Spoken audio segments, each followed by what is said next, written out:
Yuk.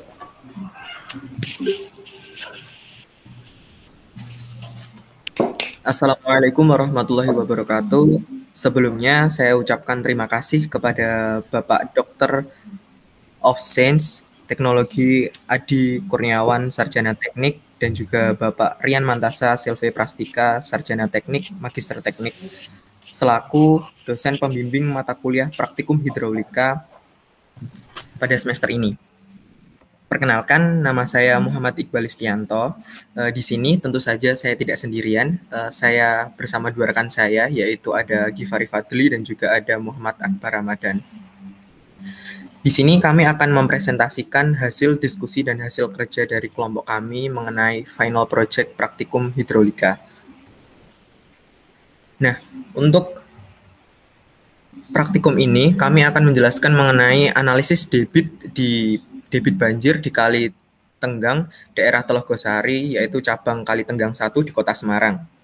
Nah, pada presentasi kali ini memiliki alur sebagai berikut. Yang pertama yaitu adalah latar belakang masalah, yang kedua ada tujuan proyek, yang ketiga ada metode pelaksanaan, lalu yang keempat ada pembahasan, dan yang terakhir adalah kesimpulan.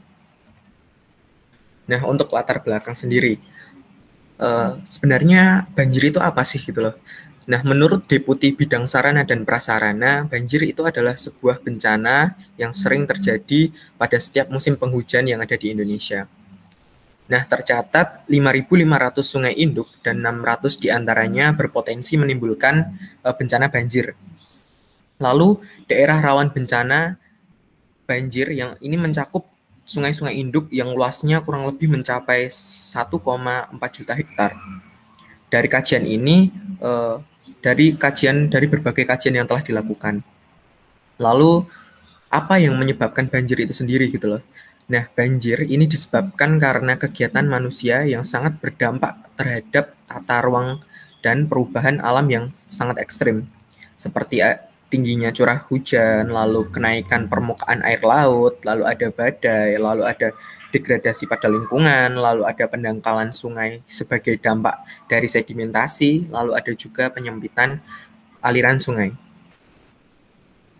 Lalu sebenarnya apa penyebab dari banjir di Telogosari ini gitu loh. Nah, banjir di Telogosari ini menurut hasil riset dari kami, penyebab dari banjir di Kota Semarang ini itu sebenarnya terbagi menjadi dua. Yang pertama karena intensitas curah hujan yang sangat tinggi, lalu ada juga menggenangnya air laut di suatu daratan yang lebih rendah atau yang sering kita sebut dengan banjirop.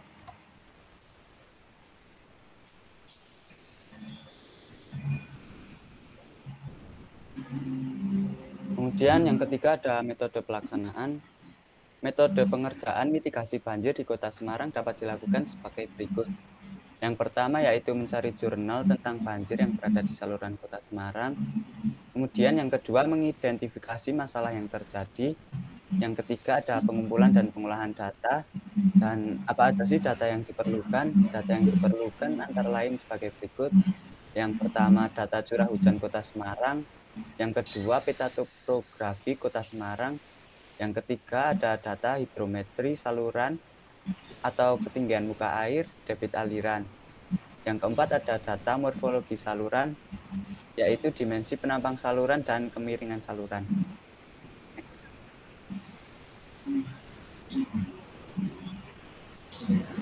Lalu apa sih yang harus dilakukan? Yaitu kita akan melakukan analisis dan perencanaan hidrolika. Saluran drainase rencana ini menggunakan HECRAS. HECRAS atau Hydraulic Engineering Center River Analysis System adalah software yang dikembangkan oleh US Army Corps of Engineering. HECRAS didesain untuk melakukan perhitungan hidrolika satu dimensi untuk jaringan saluran secara keseluruhan, baik yang alami maupun buatan. Yang kedua yaitu normalisasi saluran hidrolika, yaitu dengan membuat perencanaan mitigasi banjir untuk mengatur elevasi muka air supaya tidak meluap dan mengakibatkan banjir. Next.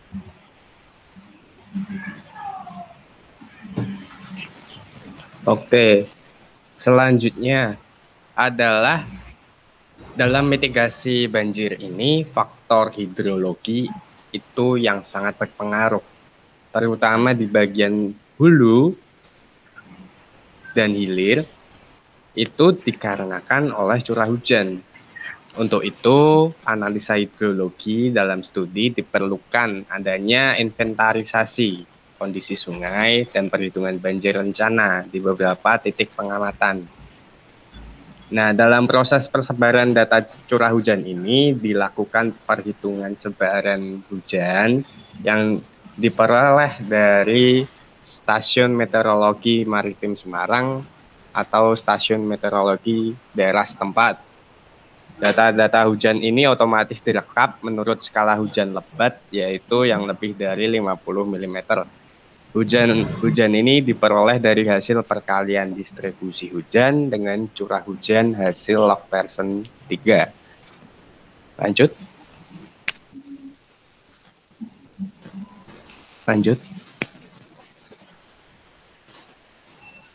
Nah, dalam perencanaan ini menggunakan nilai terkecil yang berasal dari metode HMS karena perhitungan yang lebih lengkap dibandingkan dengan metode HSS Schneider seperti kondisi topografi, jumlah anak sungai, dan kondisi tanah.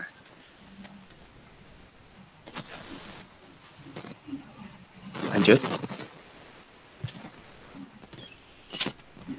Perencanaan debit banjir rencana yang digunakan hasil analisis menggunakan metode HMS dengan periode ulang 25 tahun, yaitu 116,3 meter kubik per second. Ini adalah debit banjir rencana ya, bukan debit banjir existing. Ternyata debit banjir rencana tersebut mengakibatkan saluran tidak mampu untuk menghadapi debit tersebut, yang artinya banjir banget.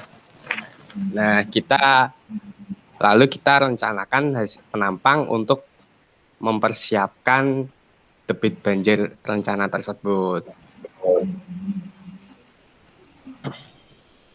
Lanjut. Nah, setelah debit banjir rencana tersebut terlalu banjir, kita menggunakan debit banjir aktual, yaitu sekitaran 91,986 meter kubik per second dengan penampang yang sudah direncanakan, yaitu lebar atas 6, lebar bawah 4 dengan kedalaman 3 meter. Ternyata dengan debit 91 sekian tersebut masih terjadi banjir atau luapan air di penampang rencana. Kita lihat di stasiun 0 dan stasiun 1800 itu air meluap melebihi penampang ya. Bisa terlihat dalam gambar. Lanjut.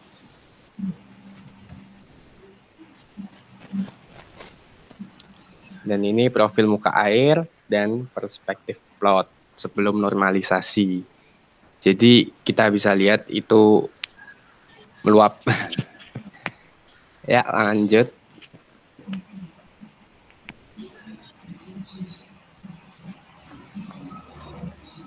Nah, kita karena banjir, kita berusaha untuk menormalisasinya dengan memperdalam atau menambah kedalaman sekitar 1 meter. Dan kita simulasikan lewat software HECRAS dengan penampang sama, namun kedalamannya ditambah 1 meter. Dan kita menggunakan debit banjir yang aktual sekitar 91,986 meter kubik per second. Setelah kita mensimulasikannya lewat HECRAS, didapat hasil yang seperti berikut. Nah, ini setelah kita memperdalam sekitar 1 meter, ternyata banjir tersebut dapat diatasi dan luapan air yang tadinya meluap sudah dapat ditampung dengan baik oleh penampang rencana yang kita rencanakan. Begitu. dapat kita lihat tidak ada air meluap. Dan ini perspektif plot dan profil muka air setelah menambah kedalaman 1 meter. Begitu. Lanjut. Nah, dengan demikian didapatkan kesimpulan yaitu yang pertama, hasil analisis dari perencanaan sistem drainase pada cabang Kali Tenggang di daerah Tlogosari menunjukkan dimensi pada penampang saluran dan pembangunan kolam retensi dapat mengurangi debit yang terjadi di cabang Kali Tenggang di daerah Tlogosari. Solusi ini adalah salah satu cara yang dapat digunakan pemerintah daerah Semarang untuk mengatasi permasalahan banjir di daerah Tlogosari cabang dari Kali Tenggang. Kemudian yang kedua, perlu dilakukan mitigasi banjir dan strategi normalisasi atau rekayasa hidrolika saluran. Sebagai langkah yang perlu dilakukan adalah dengan menambah kedalaman saluran sedalam 1 meter untuk mengurangi debit aliran yang terjadi. Kemudian yang ketiga, pada perencanaan teknik yang berhubungan dengan sungai, sebaiknya tidak mengubah bentuk asli dari palung sungai. Karena susah dalam proses pelaksanaannya, merubah bentuk palung sungai dapat mengakibatkan proses sedimentasi yang terjadi semakin cepat. Terima kasih kami ucapkan karena telah menyaksikan hasil presentasi dari kelompok kami. Apabila ada salah-salah kata dari presentasi ini, kami mengucapkan mohon maaf yang sebesar-besarnya. Wabillahi taufiq wal hidayah wa inayah. Wassalamualaikum warahmatullahi wabarakatuh.